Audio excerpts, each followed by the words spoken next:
नमस्कार दोस्तों, स्वागत है आपका एक बार फिर से हमारे इस नए वीडियो में, जिसमें हम लोग चर्चा करने जा रहे हैं एक नए अध्याय कक्षा 10 की भौतिक विज्ञान के अध्याय नंबर, यानी यहाँ पे अध्याय जो है आपका जो उसका टॉपिक है वह है विद्युत। तो हम बात करेंगे विद्युत की आज। ठीक है, तो आइए शुरू करते हैं। तो सबसे पहले हम देख लेते हैं इसमें पढ़ना क्या क्या है। तो आइए शुरू करते हैं। तो पढ़ना है विद्युत आवेश, सबसे पहले पढ़ना है। ठीक है, इसी कारण विद्युत क्षेत्र और चुंबकीय क्षेत्र उत्पन्न होते हैं, तो सबसे पहले विद्युत आवेश पढ़ेंगे। फिर पढ़ेंगे इसके प्रकार, प्लस में इसका क्या पढ़ लेंगे, प्रकार पढ़ लेंगे। अब प्रकार कितने होते हैं इसके, तो दो होते हैं, धनावेश और क्या होता है, ऋणावेश। धनावेश और ऋणावेश। इसके बाद हम लोग बात करेंगे किसकी, इसके बाद हम लोग बात कर लेंगे विद्युत आवेश के बाद, इसके प्रकार हो गए। फिर बात करेंगे विद्युत धारा की, विद्युत धारा की। इसके बाद हम बात करेंगे आवेश को क्यू से दर्शाते हैं, यह भी जान लीजिए, और धारा को आई से दर्शाते हैं। फिर आएंगे, बात करेंगे विद्युत विभव की, विद्युत विभव की, जिसे हम V से दर्शाएंगे। फिर आएगी बात विद्युत विभवांतर की, विद्युत विभवांतर की, और इसको हम डेल्टा V से दर्शाते हैं। फाइनली हम V से ही दिखाएंगे। ठीक है, तो डेल्टा V से या V से दर्शा सकते हैं। ठीक है, इसके बाद हम बात करेंगे, किसकी, विद्युत परिपथ की, विद्युत परिपथ की। और इसके बाद हम बात करेंगे प्रतिरोध की, R से दिखाते हैं इसे, कैपिटल R से दर्शा सकते हैं। और फिर हम पढ़ेंगे यह किन किन बातों पर निर्भर करता है, यह किन किन बातों पर निर्भर करता है। फिर हम पढ़ेंगे विशिष्ट प्रतिरोध, विशिष्ट प्रतिरोध पढ़ेंगे, जिसे रो से दर्शाते हैं। अब यह क्या है, बीच में आएगा, इसे इस चिन्ह से दर्शाते हैं। P को थोड़ा सा घुमा देंगे तो रो बन जाता है।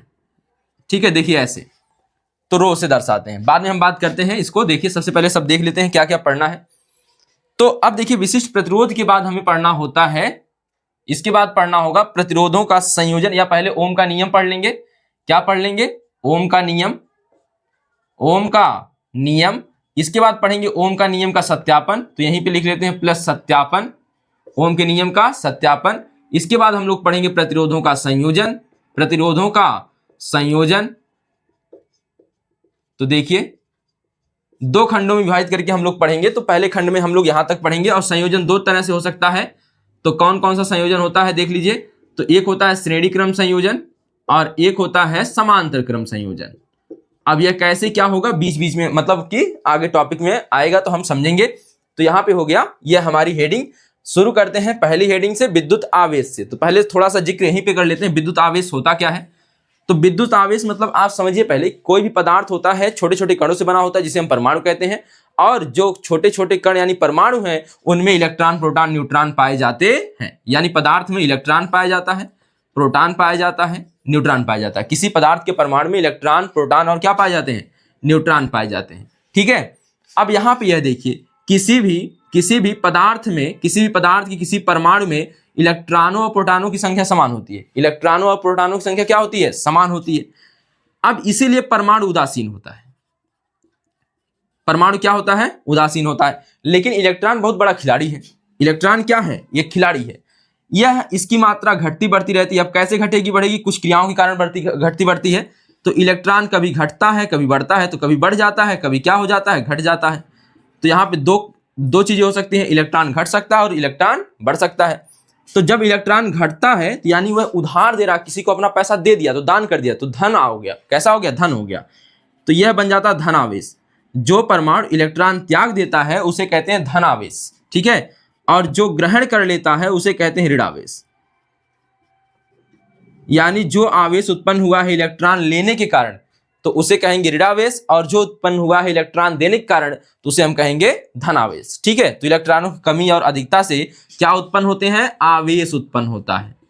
तो किसी पदार्थ में आवेश कैसे उत्पन्न होता है, इलेक्ट्रॉनों के घटने या बढ़ने से। इलेक्ट्रॉनों के घटने या बढ़ने से क्या उत्पन्न होता है, आवेश उत्पन्न होता है। और कितने प्रकार के आवेश हो सकते हैं, दो प्रकार के, ऋणावेश और धनावेश हो सकते हैं। ठीक है, अब यहाँ पे इसके लिए एक सूत्र भी मिल जाएगा, आप यहीं पे देख लें। शुरू में ही आवेश के लिए जो सूत्र मिलता है वह मिलता है Q। इसे Q से दर्शाते हैं आवेश को। किससे दर्शाते हैं आवेश को, Q से। तो Q बराबर मिलता है NE। ठीक है, यह Q बराबर NE। तो Q मतलब होता है आवेश, विद्युत आवेश, और N मतलब होता है इलेक्ट्रॉनों की संख्या। इलेक्ट्रॉनों की संख्या, और ई मतलब होता है एक इलेक्ट्रॉन पर आवेश की मात्रा। तो एक इलेक्ट्रॉन पर आवेश की मात्रा होती है 1.6 × 10⁻⁻19 कूलाम को शीश दर्शाते हैं, ठीक है, और आवेश का मात्रा कूलाम होता है। तो एक इलेक्ट्रॉन पर आवेश पहले से सिद्ध किया गया है 1.6 × 10⁻⁻19 होता है, आप जानते हैं। तो यहां पे कभी कभी सवाल पूछता है कि एक कूलाम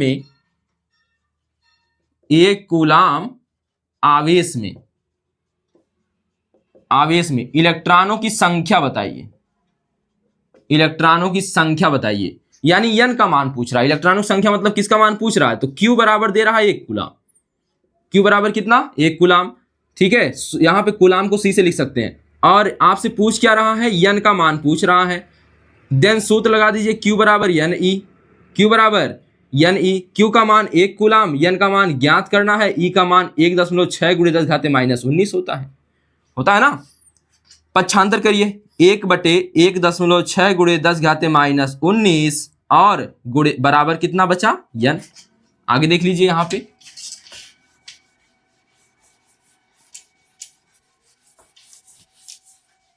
देखिए इसके बाद देन n बराबर कितना हो जाएगा। अब देखिए यह जब नीचे से ऊपर जाता है तो घात प्लस हो जाती है, जब घात नीचे माइनस हो तो ऊपर जाएगी तो क्या हो जाएगी, प्लस हो जाएगी। तो 1 × 10⁻19 बटे कितना हो जाएगा, 1.6 बचा है, 1.6। यहां पे 10 से कर लीजिए गुणा, ऊपर नीचे, तो यहां का दशमलव हो जाएगा गायब। देन n बराबर, यह 10 का 1 में कर लीजिए गुणा तो 10 हो गया, ठीक है। और यहां से 1 से 10 और निकाल लीजिए, तो 10 1 और निकालेंगे, क्योंकि 10⁻19 का मतलब है 10⁻19 का मतलब है 10 कै बार रहेगा, 19 बार। तो 1 निकाल लिए तो कैट बार बचा, 18 बार। तो 10⁻18 हो गया, और यहां हो गया 16, क्योंकि यह 10 से गुणा करेंगे दशमलव गायब हो जाएगा। अब हमने ऐसा क्यों किया, क्योंकि यह 100 हो जाएगा, 10 में भाग देंगे दशमलव में चला जाता, फिर 100 में देंगे तो दशमलव एक अंक बिना दशमलव के आएगा। देन n बराबर 100 बटे कितना हो जाएगा, तो यहाँ पे आप अच्छा काट भी सकते हैं, और भी देखिए जैसे आप काट सकते थे किससे, 2 × 5 = 10 और 2 यहाँ 8 16, तो 2 × 5 = 10, 2 × 4 = 8, ठीक है। तो यह हो जाएगा 5 × 25 × 10⁻18 बटे कितना, 4। यहाँ पे आप ये 4 यहाँ पे लिख दीजिए, ठीक है, ये 4 बार गया है, ठीक है। अब काटिए, देन n बराबर, यह क्या हो जाएगा, 6 चौको 24, यानी 4 छक 24, 4 छक 24, एक बचा हासिल, दशमलव लगाएंगे तो शून्य आ जाएगा 10, 4 दूना 8, फिर 2 लगा हासिल, दशमलव लगा ही हुआ है, शून्य बढ़ाएंगे तो 20, 4 × 5 = 20 × 10⁻18, इतना क्या इलेक्ट्रॉन आएंगे, क्योंकि इलेक्ट्रॉनों की संख्या पूछ रहा है ना, तो इतने इलेक्ट्रॉन आएंगे, नंबर्स ऑफ इलेक्ट्रॉन आएंगे, इलेक्ट्रॉन, यही हो जाएगा आंसर। अतः एक कूलाम में कितने इलेक्ट्रॉन होते हैं, 6.25 × 10⁻18। बहुविकल्पी में कभी कभी पूछ देता है, तो ऐसे ही याद रखें, कुछ नहीं करना था, सूत्र में जो मान पता है रख दीजिए, ई का मान पता है, क्यू का मान दिया है, एन का मान पूछ रहा है, ठीक है, तो यह हो जाएगा आपका। अब आइए बात करते हैं विद्युत आवेश की, तो यह निकाल लेंगे, इसमें कोई दिक्कत नहीं है, देख लीजिए एक बार। तो आइए बात कर लेते हैं विद्युत आवेश की।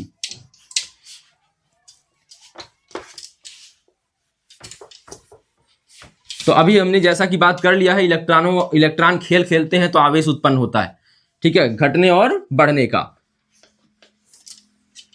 तो देखिए विद्युत आवेश, तो पहले हेडिंग आप लोग बना लीजिए, विद्युत आवेश। तो विद्युत आवेश यानी अंग्रेजी में क्या बोलते हैं, इलेक्ट्रिक चार्ज। तो क्या है यह, देखिए किसी पदार्थ का वह गुण जिसके कारण उस पदार्थ में विद्युत और चुंबकीय क्षेत्र उत्पन्न हो जाते हैं, या विद्युत व चुंबकीय प्रभाव उत्पन्न हो जाते हैं। तो देखिए किसी पदार्थ का वह गुण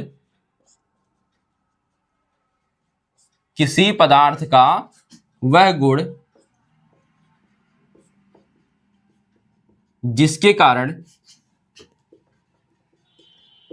उसमें मतलब किसमें, पदार्थ में, जिसके कारण उसमें विद्युत व चुंबकीय क्षेत्र उत्पन्न हो जाते हैं। तो दो क्षेत्र कह सकते हैं, या फिर यहां चुंबकीय प्रभाव कह सकते हैं। विद्युत व चुंबकीय प्रभाव उत्पन्न हो जाते हैं। जब यह प्रभाव होता है तो वह क्षेत्र उत्पन्न कर देता है। अभी हम जान लेंगे क्षेत्र क्या होता है। चुंबकीय प्रभाव, विद्युत व चुंबकीय प्रभाव उत्पन्न हो जाते हैं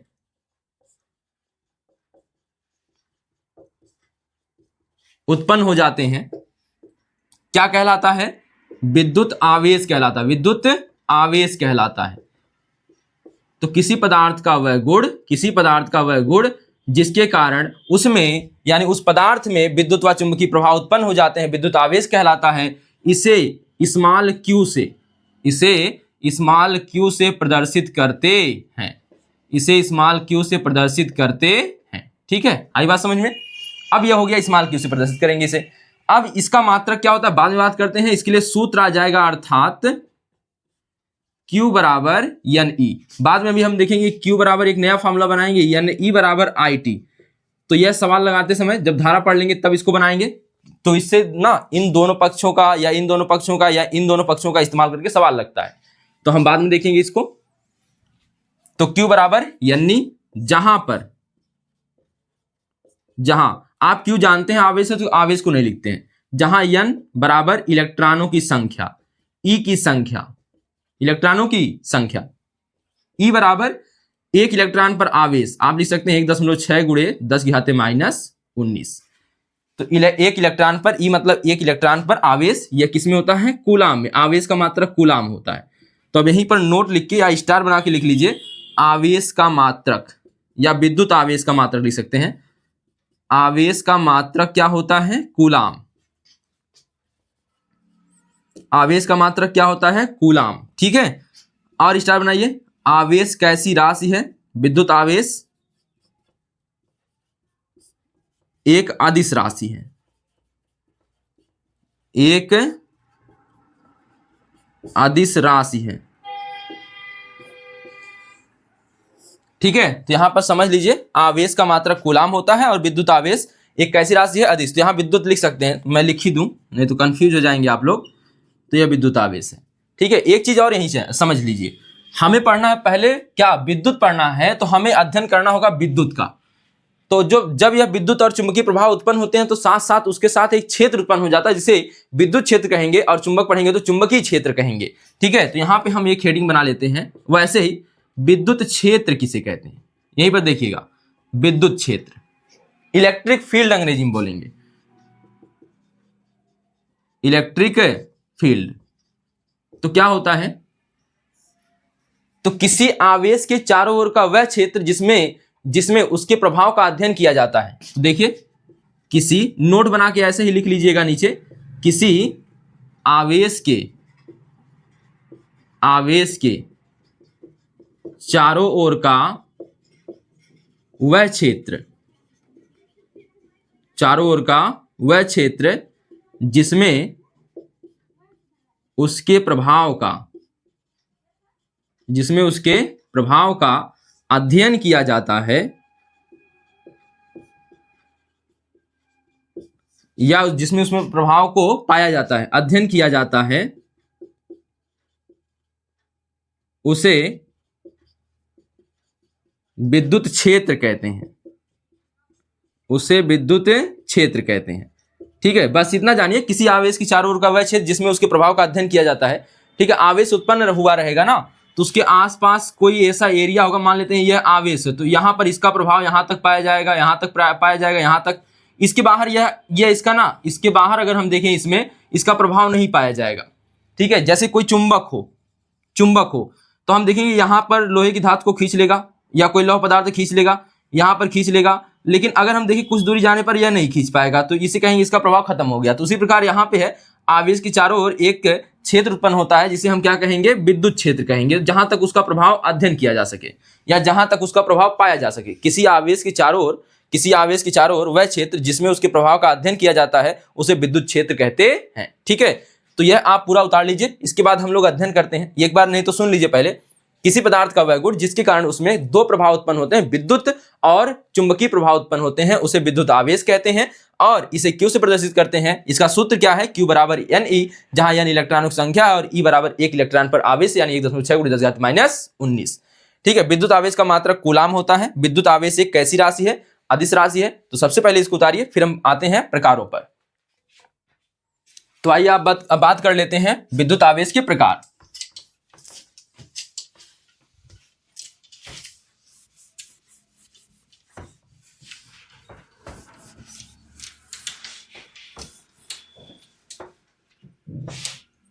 विद्युत आवेश के प्रकार।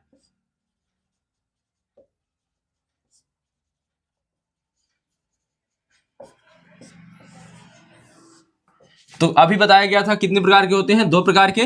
तो एक होता है धनावेश और ऋणावेश। तो ऐसे कहेंगे पॉजिटिव चार्ज और इसे क्या कहेंगे, निगेटिव चार्ज। और यह आपको पहले ही समझा दिए थे, इलेक्ट्रॉनों की कमी से, ठीक है, किसी पदार्थ पर इलेक्ट्रॉनों की कमी से जो उत्पन्न आवेश होगा उसे कहेंगे तो इलेक्ट्रॉनों की कमी से उत्पन्न आवेश। तो इलेक्ट्रॉनों की कमी से उत्पन्न, और यह क्या है, इलेक्ट्रॉनों में वृद्धि, इलेक्ट्रॉनों की वृद्धि से उत्पन्न। ठीक है, तो यहां पे शॉर्ट में अगर समझें तो इलेक्ट्रॉन की कमी से होगा और यह इलेक्ट्रॉनों में वृद्धि से होगा। इलेक्ट्रॉन कब बढ़ेगा, जब उधारी खा लेगा। उधार खा लेगा तो मतलब ऋण में चला जाएगा, तो इसे कहेंगे ऋणावेश। और बाकी अगर दे रहा, दान कर रहा है तो धनी है, तो यानी धनावेश। ठीक है, तो इसे क्या लिखेंगे बताइए। तो किसी पदार्थ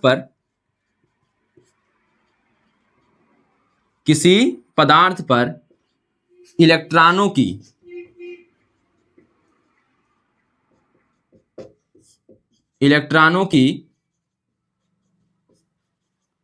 कमी के कारण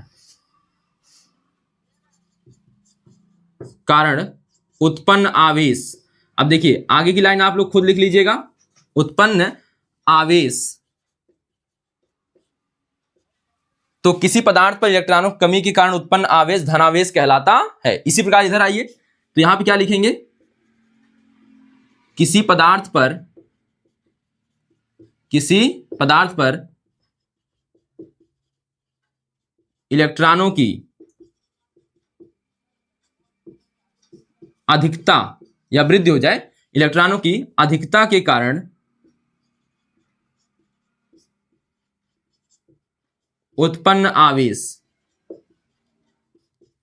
किसी पदार्थ पर इलेक्ट्रॉनों की अधिकता के कारण उत्पन्न आवेश ऋणावेश कहलाता है। ठीक है, तो अब यहां पे यह आपका हो गया इसके प्रकार। अगर उदाहरण जानना चाहें तो उदाहरण देखिए, एग्जाम्पल देखिए।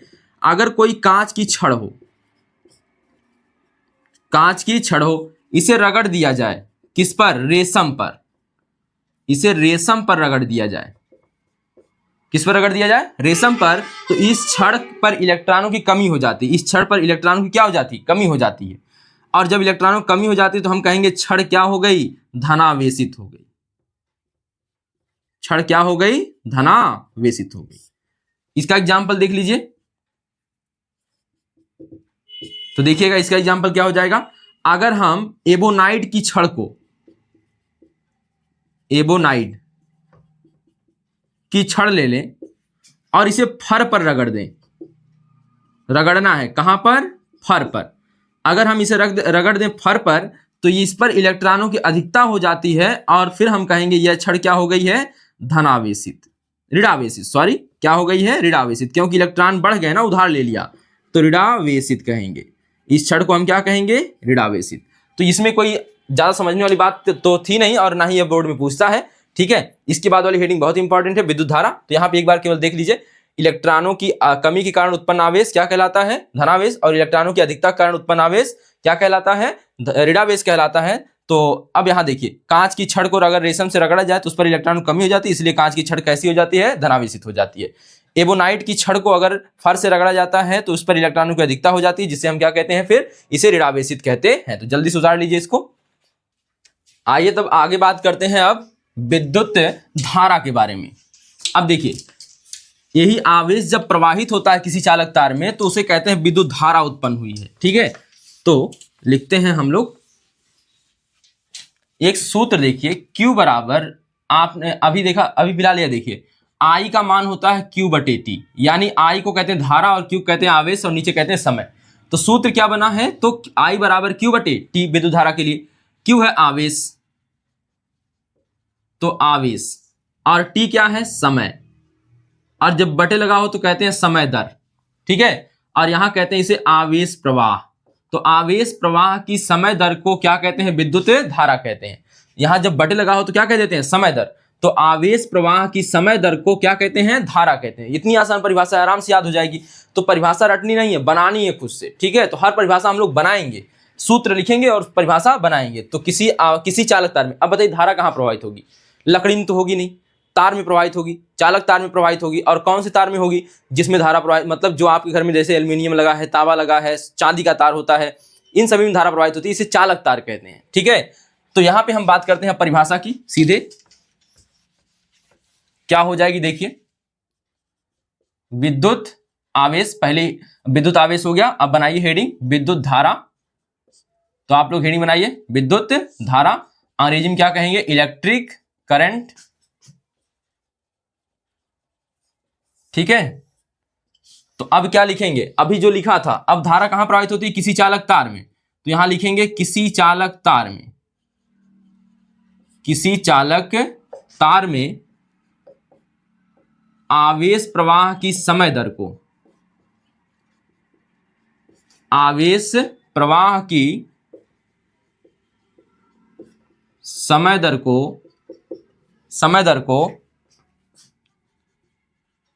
विद्युत धारा कहते हैं, विद्युत धारा कहते हैं। इसे आई कैपिटल भी लिख सकते हैं, स्मॉल भी, इसे आई से प्रदर्शित करते हैं, इसे आई से प्रदर्शित करते हैं। अर्थात सूत्र लिख लीजिए, अर्थात आई बराबर क्यू बटे टी। अब हर नाम जानते हैं आप, टी माने समय है, क्यू माने आवेश है, आई माने क्या है? धारा का है, धारा को दर्शाते हैं। तो यह हो गया सूत्र। ठीक है, यहां पे लिखने की जरूरत नहीं है, जहां क्यू बराबर क्या है, टी बराबर क्या, सब जान रहे हैं आप। ठीक है, तो अब इसके बाद लिखेंगे क्या? इसका मात्रक,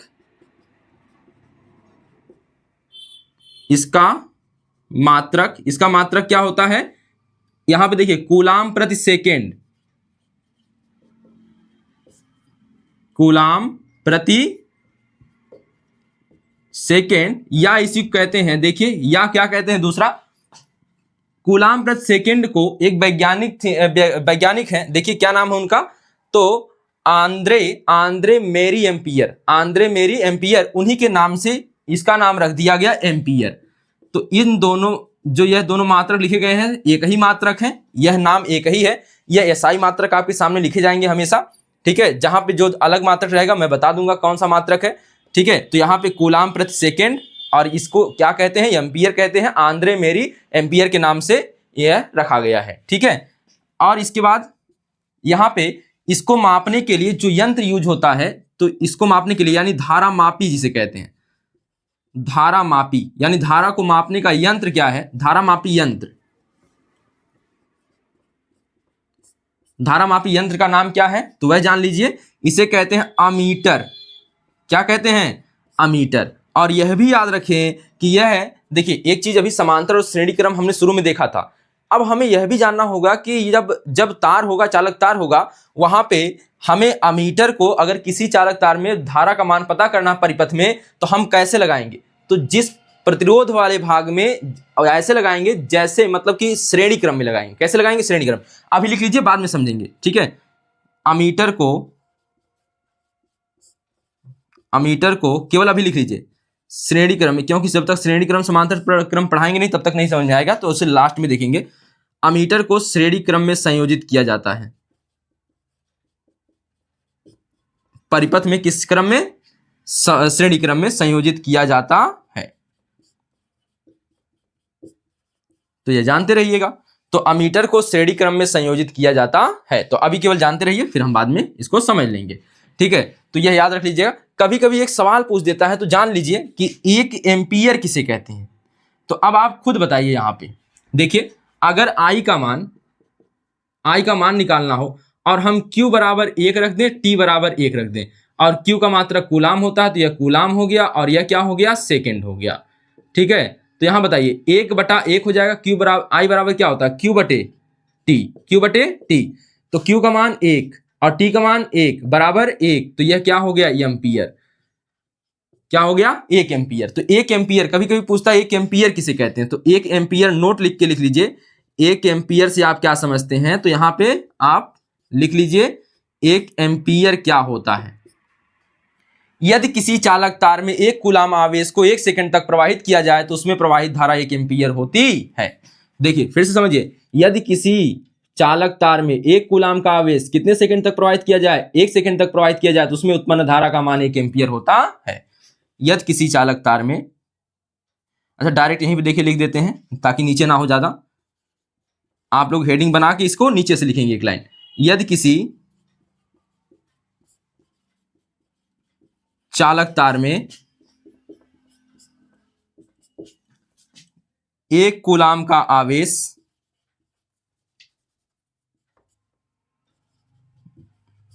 एक कूलाम का आवेश कितने सेकंड तक, 1 सेकंड तक, 1 सेकंड तक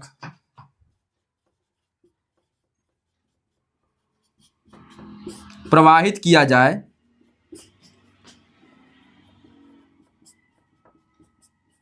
तो उसमें उत्पन्न धारा का मान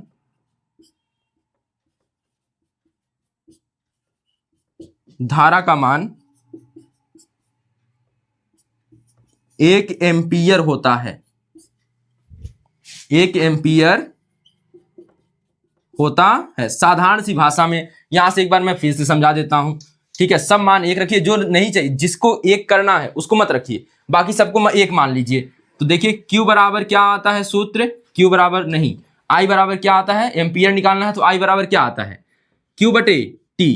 तो हम Q का मान 1 रख लेंगे, T का मान 1 रख लेंगे, बाकी I का मान तो 1 आ ही जाएगा। तो रख के देखिए 1 बटा 1 बराबर 1, और यह आ जाएगा इतना एम्पियर, इतना क्या आ जाएगा, एम्पियर, ठीक है। तो अब बताइए कैसे आया, तो 1 कूलाम आवेश 1 सेकंड तक प्रवाहित किया गया और क्या आ गया, 1 एम्पियर धारा आ गई, बस सो सिंपल। तो आप इसे पहले उतार लीजिए या देखना चाहें तो फिर से देख लीजिए। किसी चालक तार में आवेश प्रवाह की समय दर को क्या कहते हैं, विद्युत धारा कहते हैं, अर्थात I बराबर Q बटे T, इसका मात्रक एम्पियर होता है। इसे अमीटर से मापते हैं और इसे अमीटर को श्रेणी क्रम में संयोजित किया जाता है, परिपथ में श्रेणी क्रम में संयोजित किया जाता है। अब यह लास्ट में हम लोग समझेंगे। अभी देखिए 1 एम्पियर की परिभाषा, यदि किसी चालक तार में 1 कूलाम आवेश को 1 सेकंड तक प्रवाहित किया जाए तो उसमें उत्पन्न धारा का मान 1 एम्पियर होता है, ठीक है। तो उतार लीजिए पहले इसको। तो आइए अब बात करते हैं विद्युत विभव और विद्युत विभवांतर की। तो सबसे पहले दोनों को एक साथ समझते हैं। देखिए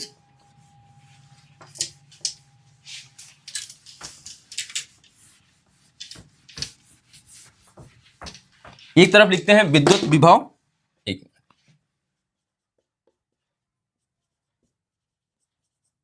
और एक तरफ लिखते हैं विद्युत विभवांतर। देखिए विभवांतर जो होता है विभव की अपेक्षा छोटा होता है, ठीक है, इसीलिए यहां पे हम इसे V से दर्शा लेते हैं और इसे दर्शाने के लिए हम डेल्टा V का प्रयोग कर लेंगे, ठीक है। ध्यान दीजिएगा, यह कुछ नहीं है, यह किया गया कार्य है, यह भी किया गया कार्य है। कौन सा कार्य है, अब देखिए मान लेते हैं यहां कोई विद्युत क्षेत्र है।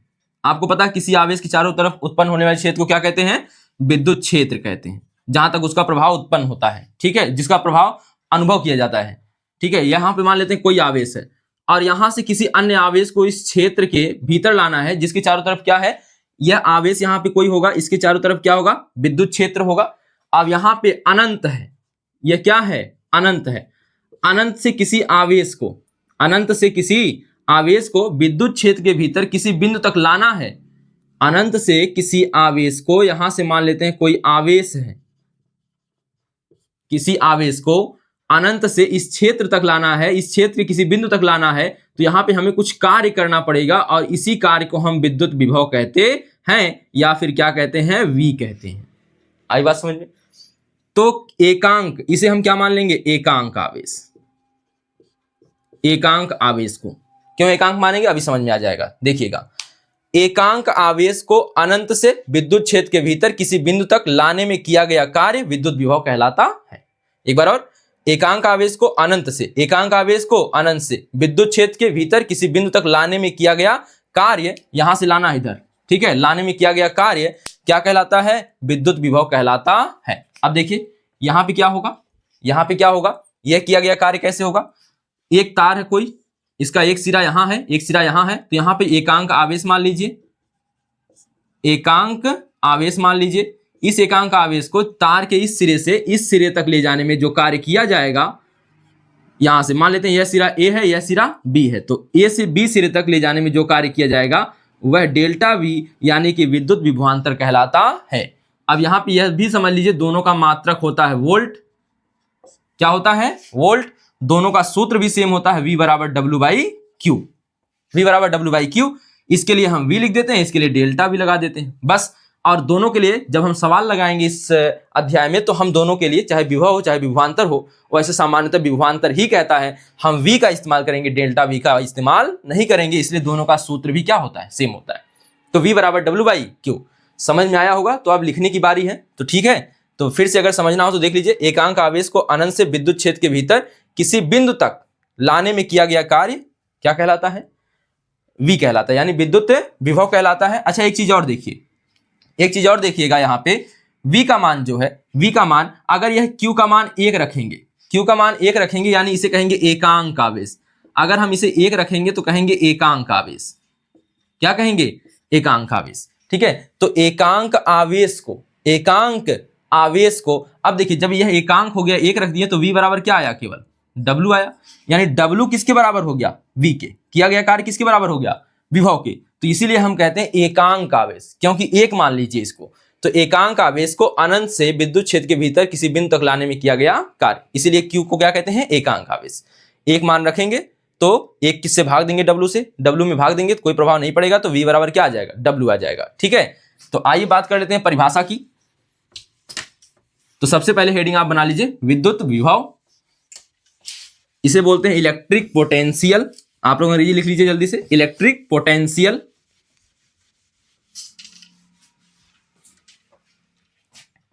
तो बनाइए हेडिंग विद्युत विभव, अंग्रेजी लिख लीजिएगा, इलेक्ट्रिक पोटेंशियल बोलते हैं इसको। तो क्या लिखेंगे इसे? एकांक आवेश को, एकांक आवेश को कहां से? एकांक आवेश को अनंत से, अनंत से विद्युत क्षेत्र के भीतर, विद्युत क्षेत्र के भीतर किसी बिंदु तक, किसी बिंदु तक लाने में किया गया कार्य विद्युत विभव कहलाता है।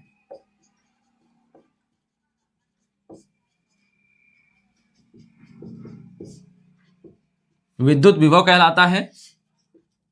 इसे कैपिटल V से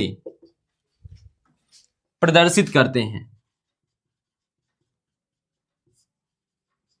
इसे कैपिटल V से प्रदर्शित करते हैं। अर्थात अब आपको पता है अर्थात क्या लिखते हैं? सूत्र। अर्थात V बराबर W बाई क्यू, अभी लिखा गया था तो V बराबर W बाई क्यू। स्टार बना के इसका मात्रक बताइए। अच्छा इसमें सभी का मान पता है, यह विभव हो जाएगा, यह किया गया कार्य हो जाएगा। कहां पर किया गया कार्य? एक इलेक्ट्रॉन को घसीटने में, अनंत से कहां तक? विद्युत क्षेत्र के भीतर किसी बिंदु तक। ठीक है, तो एकांक आवेश। अब नोट में इसका मात्रक यानी विभव का मात्रक क्या होता है? वोल्ट होता है। विभव का मात्रक क्या होता है? वोल्ट। मापने का यंत्र, मापने का यंत्र वोल्ट मीटर होता है। क्या होता है? Volt meter. और वोल्ट मीटर को किस क्रम में जोड़ा जाता है? यह याद रखें, यह समांतर क्रम में जोड़ा जाता है। वोल्ट मीटर को परिपथ में समांतर क्रम में संयोजित किया जाता है।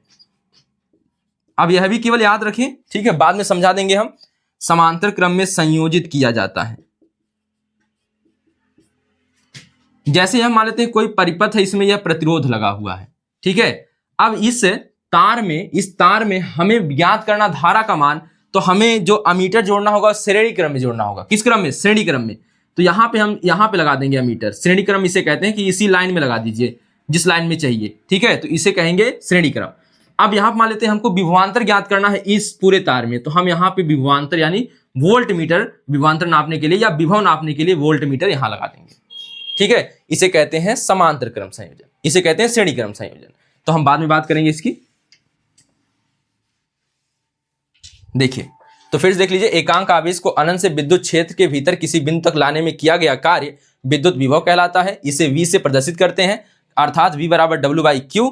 एक मात्रक वोल्ट है, मापने का यंत्र क्या है? अच्छा, एक मात्रक और एक लिखिए, और क्या हो सकता है, यहीं से बनाइए ना, W/Q यानी जूल। W को क्या लिखते हैं? जूल, और प्रति, Q का मतलब कूलाम, तो जूल प्रति कूलाम भी लिख सकते हैं। ठीक है, यह सवाल देखिए, अब जितने भी मात्रक आ रहे हैं बहुत इंपॉर्टेंट है विद्युत से, क्योंकि इसके पहले मात्रक ज्यादा थे नहीं, और जो भी थे, जैसे आवर्धन का कोई मात्रक नहीं था, अपवर्तनांक का कोई मात्रक नहीं था, और फोकस दूरी और यह सब था, मात्रक था तो मीटर उटर था, तो उसमें कोई दिक्कत तो थी नहीं, मीटर सेंटीमीटर यही सब था।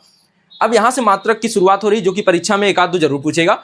हर मात्रक को अच्छे से रटते चलें। जैसे आवेश का मात्रक कूलाम होता है, उसके बाद धारा का मात्रक एम्पियर होता है। ठीक है, उसके बाद आपने क्या पढ़ा, इसके बाद पढ़ा कि विभव का मात्रक क्या होता है? वोल्ट होता है, या फिर क्या होता है? जूल प्रति कूलाम होता है। इन मात्रकों को अच्छे से ध्यान में रखें, क्योंकि इसमें से एक आध दो क्वेश्चन बन जाते हैं। ठीक है, तो सबसे पहले यह सवाल उतार लीजिए, और फिर हम बात करते हैं विद्युत विभवांतर की। तो आप देखिए, विद्युत विभवांतर उसे कहते हैं इलेक्ट्रिक पोटेंशियल डिफरेंस। तो अंत में केवल डिफरेंस जोड़ लीजिए अंग्रेजी में।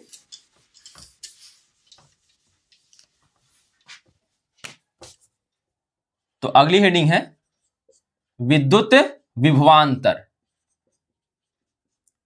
तो अभी इसको भी समझ लिए थे, यह केवल चालक तार के एक सिरा से दूसरा सिरा तक आवेश को ले जाना है। ठीक है, एकांक आवेश को तो लिखेंगे किसी एकांक आवेश को, एकांक का मतलब होता है जिसका मान 1 कूलाम हो। ऐसा आवेश जिसका मान कितना हो? 1 कूलाम हो, तो उसे एकांक कहते हैं। किसी एकांक आवेश को किसी चालक तार के, अब बताइए आवेश का प्रवाह चालक तार में ही होता है, किसी चालक तार के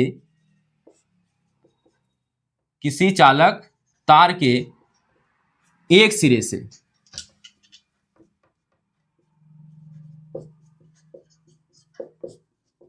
से दूसरे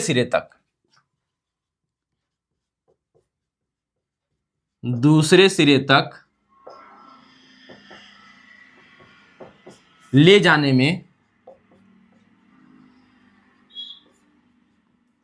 किया गया कार्य विद्युत विभवांतर कहलाता है। बस इतना यहां याद रखिएगा, यहां ना चालक तार है, एक सिरा दूसरा सिरा जाना है बस। और एकांक आवेश पहली लाइन वही है, विभवांतर कहलाता है। ठीक है, समझ में आया होगा। इसे डेल्टा V से प्रदर्शित करते हैं, सामान्यतः V से ही प्रदर्शित करेंगे, बस यहां कहने के लिए लिख लेंगे डेल्टा V से प्रदर्शित करते हैं, इसे डेल्टा V से प्रदर्शित करते हैं। अब अर्थात करके क्या लिखेंगे?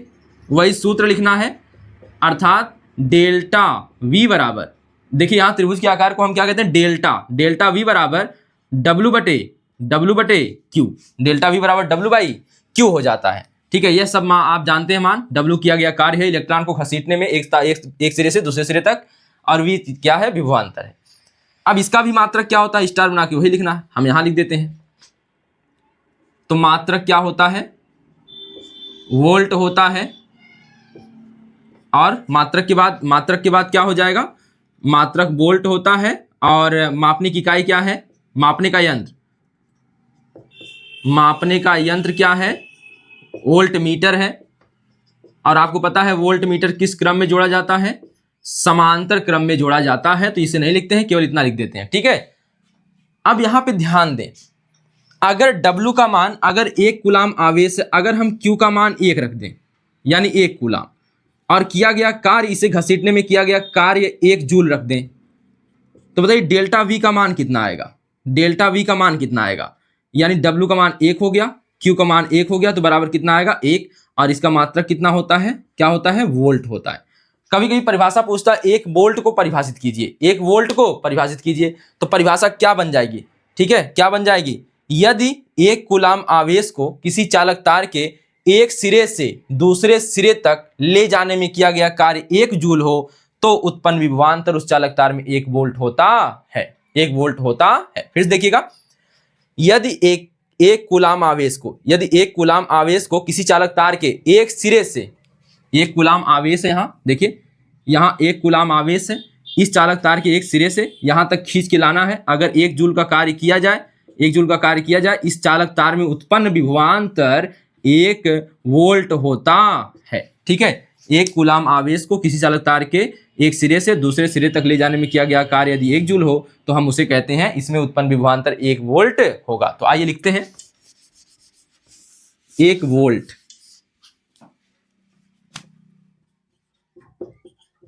तो आप लोग स्टार बना के या नोट बना के लिख लीजिए इसे। 1 वोल्ट किसे कहते हैं तो लिखिएगा, यदि 1 कूलाम आवेश को,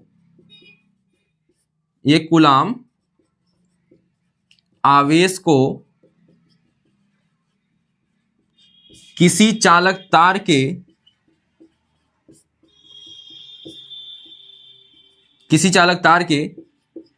एक सिरे से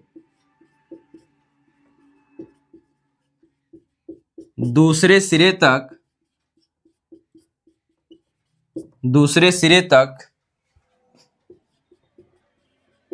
ले जाने में 1 जूल का कार्य किया जाए, 1 जूल कार्य किया जाए,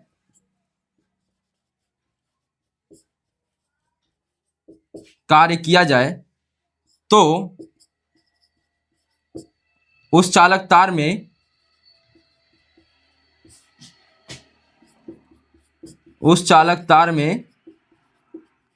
उत्पन्न विभवांतर